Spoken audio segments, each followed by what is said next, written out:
వేదాలు, ఉపనిషత్తుల వంటి గ్రంథాలు చదివిన తర్వాత జ్ఞానం లభించి, మనకు కష్ట సుఖాలు, లాభ నష్టాలు సమానంగా గ్రహించే స్థితి రావాలి.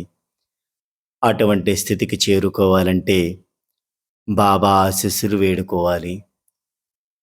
అనంతరావు పాటంకర్ చాలా గ్రంథాలు చదివాడు. కానీ అతని మనసుకు శాంతి లభించలేదు.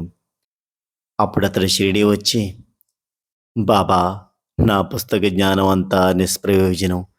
నాకంటే అక్షర జ్ఞానం లేని భక్తులే మేలు.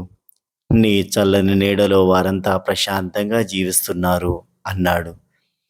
అప్పుడు బాబా, కేల్కర్ ద్వారా శ్రద్ధతో కూడిన భక్తి లేనిదే విజ్ఞానం వ్యర్థమని ఉపదేశం అందించారు. అలా శ్రద్ధ, భక్తి ఉన్న వ్యక్తి పెద్ద చదువురి కాకపోయినా బాబా ఆదేశాలను తెలుసుకొని నడుచుకోగలుగుతాడు. ఒక్కొక్కప్పుడు మన సమస్యలకు సరైన పరిష్కారం తోచదు. అలాంటి సమయంలో సాయి సచిత్ర గ్రంథాన్ని మనం చదవడానికి ఉపక్రమిస్తాం. ఆ గ్రంథంలోని ఒక వాక్యం కానీ, ఒక సంఘటన కానీ మనకు మన సమస్యకు సంబంధించిందై పరిష్కారం సూచిస్తుంది.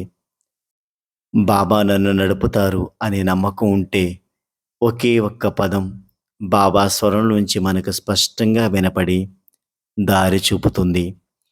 ఇలా గ్రంథ రూపంలోనే కాదు, ప్రత్యక్షంగా కూడా బాబా కంఠధ్వని వినగలుగుతాం.